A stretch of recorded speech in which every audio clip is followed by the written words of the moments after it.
In the kitchen now, Bridget from 416 Cuisine. Good morning. Good morning. Thanks for coming. Thank you for having me. Bridget is known for homemade pasta sauces and Italian food, and people can call and order. Is that how that works? Yeah, you can certainly call and order things. The products are available inside of Bake My Day. I'm kind of a business within a business, which has been a really wonderful way to start my business. Sure. So I have dried pastas, breadsticks, different types of ravioli, sauces. Things are ready to go for you to make for dinner. I love that. So it's fast food, but it's fresh. Absolutely. I love that idea. So we're going to show you how to take ordinary pasta. You can use Bridget's, or you can you just pick up some at the grocery store and make a really nice tomato sauce, homemade tomato sauce with a little bit of a kick to it. What's the name of the sauce? The name of it is an arrabbiata sauce, which means angry in Italian. Just, I guess, signifying the heat that's in it. So, yeah, but you can definitely, like you said, you're just kind of adding a twist. If you omitted the red pepper flake, you would just have a nice red sauce too. So. And you know, there's nothing better than a homemade sauce, and it's so quick and easy. I mean, once you get in the hang of it and the swing of it, you'll never really go back to the jarred stuff for sure. So okay, so basically we're going to drop some pasta. And what type of pasta are we using? This is a whole wheat penne rigate, meaning that it has the line, so it holds the sauce. And typically penne is what is served with the arrabbiata, but you can use whatever you like. Okay, so we're going to drop that into some boiling water. Should I throw a little salt in there? I normally do when I do. Okay, sure. You got some salt over there? Okay. All right, good deal. And now we're going to get to work on the sauce.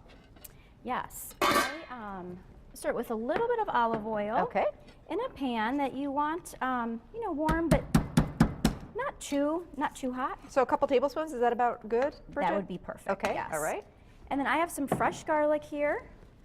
And I'm just going to get that out of there. Would you like to grate that right into the pan? Yeah, so we're going to grate it. Why do that instead of just give it a rough chop? I just find that it just kind of melts into the olive oil and you get the great garlic flavor, but you're not going to come across a big chunk. Okay. Maybe my mincing skills just aren't what they should be, but that's more effective for me. So, you can do 2 cloves. This size looks about good enough, but 2 or 3 cloves depending on the size. We're just using the old microplane, which I love for zesting and grating cheese, but I really haven't thought of doing garlic with it, but it's a great way to get it nice and really seriously minced. It does. I think it, because I think a lot of people do like the garlic flavor, but when you come across a big piece of it, it's kind of off-putting. So I agree. And I just have some yellow onion that I'm gonna chop up here. And you can smell that, can't you?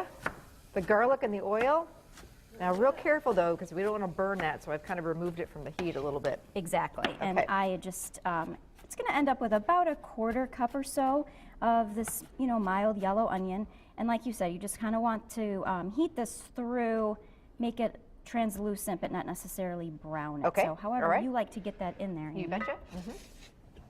And very finely diced again. We don't want big chunks. Yeah, it's just going to kind of give a lot of great flavor instead. You betcha. Get that going. And then the next thing, I have some tomato paste.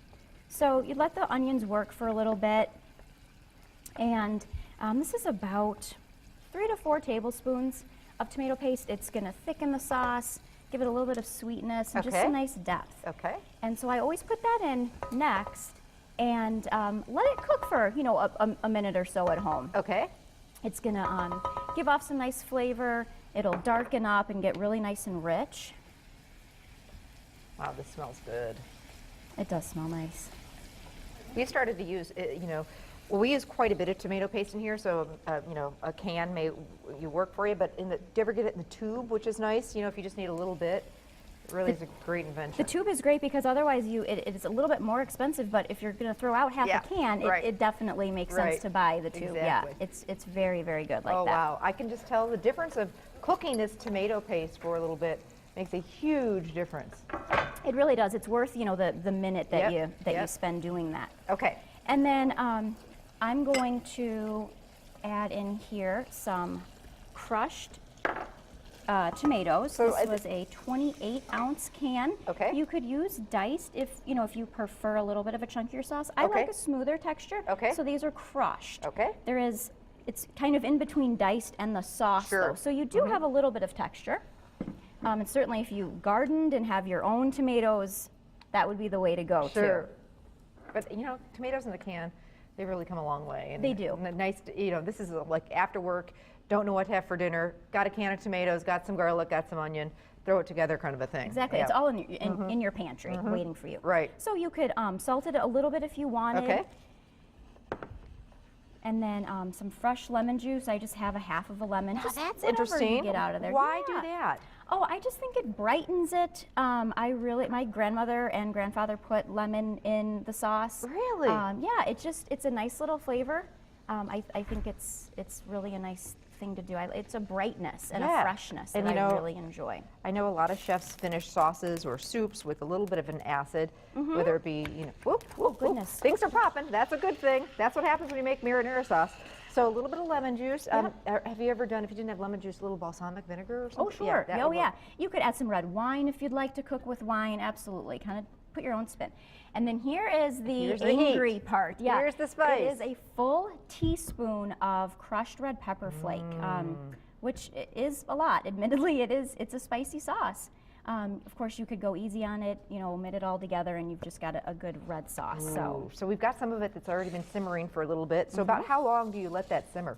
I like to let things simmer for at least 30 minutes. You could put that on, real low. You could even put it together on the stove and then throw it in your slow cooker on low to get it to come together. It's getting angry. It's popping at us, That's so right, you know that's it's right. done.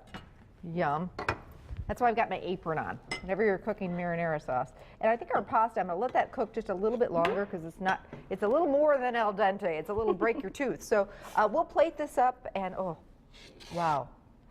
You see how it thickens? Oh, yeah, does that smell delicious? Bridget's gonna stick around. Something about jalapeno poppers, I hear? Yes, baked jalapeno poppers and a homemade little dipping sauce too that's really easy. Ooh, sounds really great. We'll be back with some more spicy recipes and ideas. Stay with us.